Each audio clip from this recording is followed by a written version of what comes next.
Naniniwala ba kayo na pwedeng gamitin itong magnet na ito para sa tubig at hangin? Totoo magnet ba yan? Oo, ayaw maniwala. O, subukan mo. Sige nga, try ko. Ano? Sige, meron ako dito eh. Ito, hairpin. Pati buhok, sumama pang buhok mo. Ang buhok mo? Haba kasi ng buhok mo eh. O, yan. Totoo, okay? Totoo. Teka, pero parang ayaw ko yatang maniwala na namamagnet din ang tubig at hangin. Talaga ayaw maniwala, ha? Sige, subukan natin. Unahin natin ang pagmamagnet ng tubig. Okay? Gawin natin ang ating rising water experiment.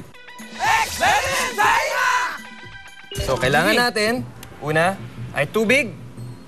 Color blue siya dahil sa food coloring para mas visual, o mas makita nyo ang pag-akit ng tubig Para mamaya. makita nila. Blue Okay, water. tubig. Kailangan natin ng baso, Glass. Baso. kandila, syempre, Candle. Candle. ang lighter ng kandila, at Hindi. isang plato kung saan natin Okay. ilalagay lahat yan. Plate. Ready? Una, buhos natin ng tubig. Yung blue water. Ah, tubig. Oo nga naman. Water. Pag blue, para makita. Para makita. Kasi Okay. kung hindi yan blue, hindi yan makikita. Next. Kandila. Kandila. Lagay natin sa gitna. Sa gitna. And then, Sindihan sindihan ang natin kandila. ng kandila. Anong... Hintayin natin Yan. siya lumaki ng konti. Ano kayang magaganap? Magmamagic si Chris. Imamagnet ko nga yung tubig. Sabi kasi niyo, laki ng apoy. Sige. Excited na ako. Paano gagawin? Paano kaya? Oh. Wow! Ang galing! Na-magnet mo taas yung tubig! Wow! Grabe. Pero teka. Maniniwala lang ako kung pati ang hangin mamamagnet mo. Okay, sige. Oo Ito nga. na, dito tayo. Teka lang, parang hindi pa rin ako makapaniwala. Pero, paano ba natin makikita ang hangin na umaakyat? Ganito. Watch and believe. Okay, lapit tayo dito. Okay. Oh, ano daw? Ito. Rising air. Rising air naman. Rising air. Oh, kanina rising water. Okay, una, kailangan natin ng tubig. Tubig ulit. Okay. Tapos dry ice. Dry ice. Meron din tayong tong dito para hindi natin hawakan ng dry ice kasi Oo, delikado yan. delikado. Hindi Sakit pwedeng hawakan yan eh. yan. Oo. Mapdi yan. Mapdi. Okay, huwag niyong hawakan ng dry yan. ice. Okay, mga bata? Kailangan din natin ng water with liquid detergent at kailangan natin ng basahan Basahan. na ibababad natin sa liquid detergent. Sige. And langgana, kung saan natin ilalagay, lahat yan. Okay, unahin natin ang dry ice. Sige, Oh, paano to? buhusan natin lahat. Lahat. Ayan. Lahat na. Mag-ingat ka, Kuya Chris. Yes, dumidikit na kaagad, oh. See? Huwag mahapdi yan. Okay. Chris. Tubig. Buhos natin. Ayun, dami na ng usok. Oh, may fog effect. Oh, Wow, ganda, no? Para Okay. tayo nakagawa ng cloud, no? Galing. galing. Ngayon, Tapos, ibasahin natin Ang basain. ng water with liquid detergent ang gilid ng planggana. Sinabunan ng gilid. Ano mangyayari? Nilinis, ha? Oh. Ayan. Ay, Pero buo pa rin. buo pa rin naman. Ayun. yun! Wow!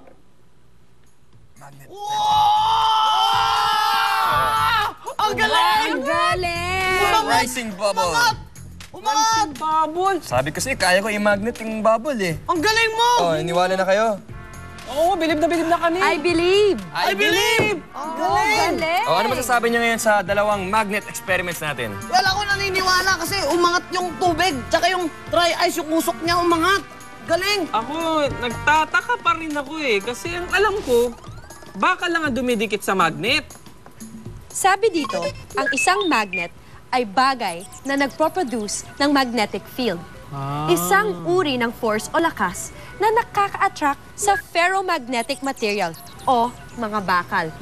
Kaya sa observation ko hindi magnet ang tunay na dahilan sa pag-akyat ng tubig at hangin. Ang galing talaga ng observation mo, partner. Hindi nga ferromagnetic materials ang tubig at hangin. At hindi yung magnet yung dahilan ng rising water at ng rising air. Eh kung hindi magnet, ano yun? Ang sikreto dyan ay ang Charles' Law. Charles Law? Ayon sa Charles' Law, o ang Law of Volumes, na pag naiinitan ang gas molecules, ito ay nag-e-expand. Sa rising water experiment, pinainit ng apoy ng kandila ang hangin sa loob ng nakataob na baso. Mag-e-expand ang gas molecules sa loob nito. Pag namatay ang apoy, biglang bababa ang temperature sa loob ng baso at muling magko-contract ang gas molecules sa loob ng baso. Dahil dito, may higop papasok sa loob ng baso ang tubig sa paligid. Sa rising air experiment naman, ang dry ice na gawa sa carbon dioxide molecules na pressurized at frozen ay ubod ng lamig. Umaabot sa negative 54.6 degrees Celsius ang temperature nito. Pag binuhusan ito ng tubig na mas mainit ang temperature, bumabalik ang carbon dioxide sa natural gaseous form nito. Ang prosesong ito ay tinatawag na sublimation. Parang fog lang ang carbon dioxide. Dahil nilagyan natin ng bubble ang ibabaw ng palanggana, tinutulak ng umaakyat na expanding carbon dioxide molecules ang bubble paitaas hanggang sa pumutok ito. Yan ang science sa likod ng rising water at air experiments. Nagaling na! Ayos! Di pa tapos ang pag-experiment natin mga kapuso. Bumbilya, paiilawin natin kahit walang saksakan. Sa pagbabalik ng I Believe.